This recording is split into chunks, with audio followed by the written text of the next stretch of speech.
Good evening. Anwar Ibrahim was on Al-Jazeera's 101 East where he commented about former Premier Najib Abdul Razak and the 1MDB scandal. We have updates on the upcoming PKR polls as well as a response to claims that 15 of the party's Masjid Tanah division office bearers had quit.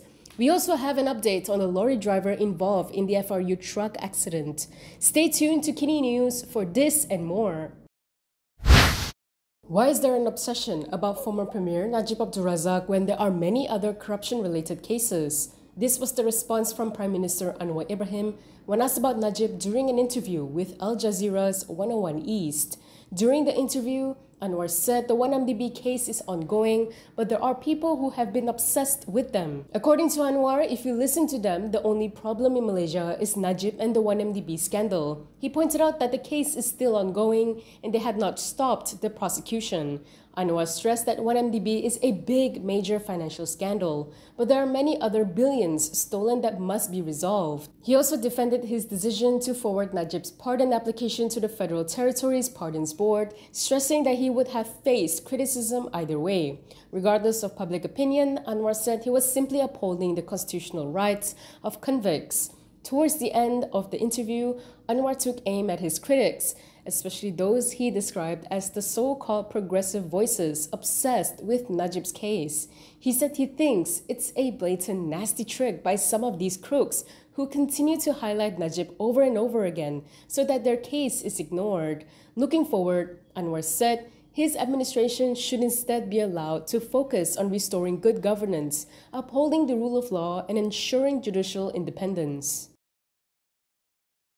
Still on Anwar, a Bersatu leader has hit out at the Prime Minister over his second wife joke made during a press conference with Russian President Vladimir Putin recently. In a post on Facebook, Bersatu Information Chief Wan Saiful Wan Jan said that Anwar ought to be embarrassed with his remarks. He said, "The self-proclaimed expert in world cultures and civilizations seems to be unaware that Russia is an Orthodox Christian majority country where polygamy is illegal and historically frowned upon."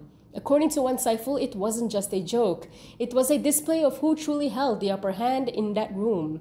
Wan Saiful lamented that the incident had made Malaysia a global laughingstock and Putin had the upper hand in the room. He also noted that Communications Minister Fahmi Fadzil claimed that Anwar was the first Malaysian Prime Minister in 2 decades to receive full ceremonial honors in Russia. He said this was despite the fact that similar receptions had previously been accorded to Anwar's predecessors, Dr. Mahathir Mohamad and the late Abdullah Ahmad Badawi. He added that in the end, behind the fanfare and diplomatic platitudes lies a sobering reality. Malaysia walked into Moscow seeking respect, but walked out with the Prime Minister turned into a punchline of a press conference. The driver of a stone-laden lorry who was involved in the accident with a Federal Reserve Unit truck was charged at the Teluk Intan Magistrates Court today.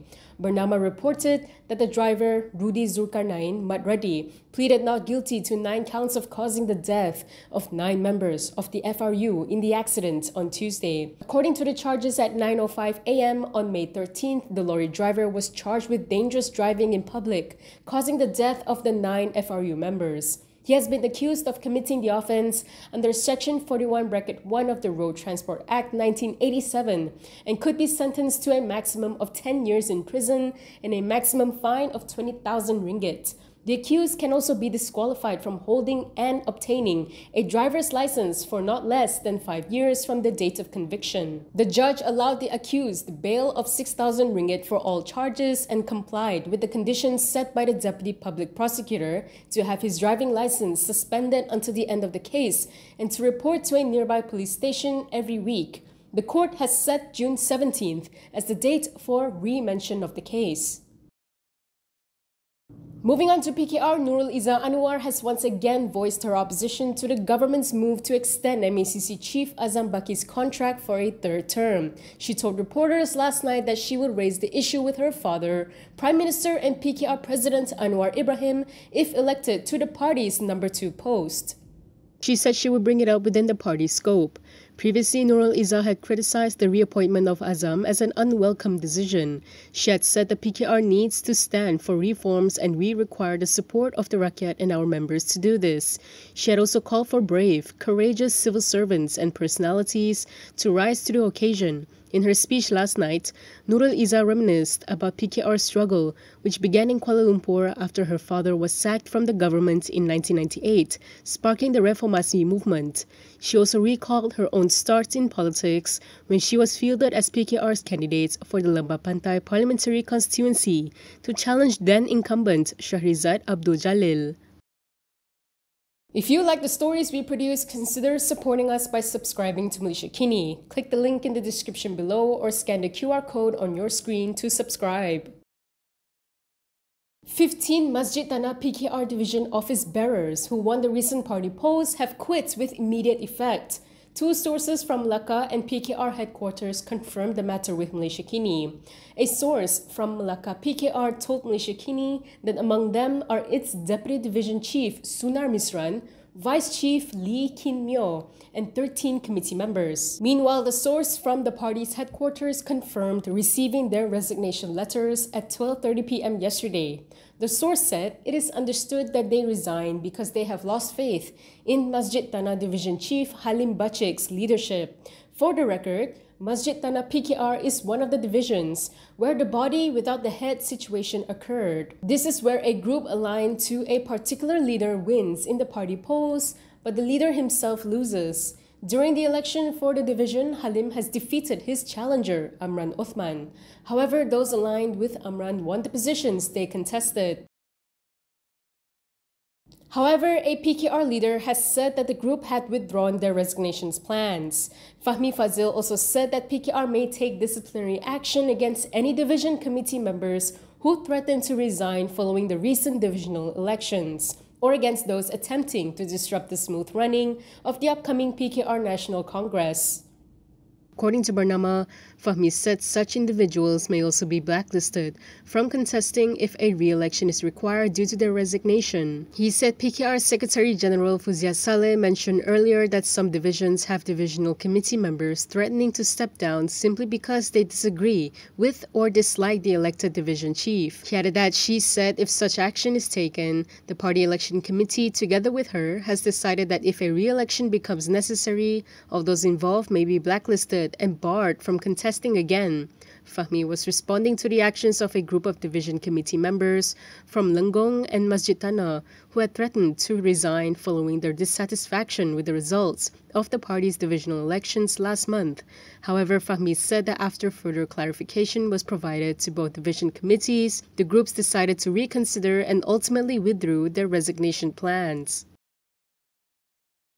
PAS has welcomed a police investigation into a post by its Terengganu chapter that featured an incorrect version of the Jalur Gemilang. Its Secretary General Taqiyuddin Hassan said PAS believes that investigations, as well as action, should be taken under the law against any party that fails to show proper sensitivity and respect toward national symbols.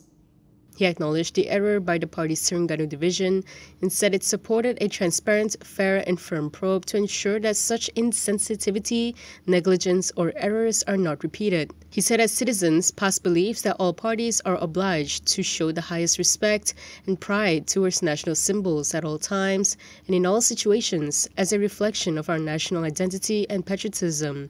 He highlighted that Terengganu PAS made a public apology and immediately corrected the mistake as soon as it was pointed out and even took action against the personnel involved. However, he said PAS agrees and concedes that an apology alone without stricter action should not be normalized as a solution for such mistakes. Yesterday, Terengganu Police Chief Khairi Khairuddin announced that 16 reports have been filed concerning the use of the erroneous Jalur Gemilang on the promotional poster for the upcoming Himpunan Teguh Memimpin Terengganu 2025 event.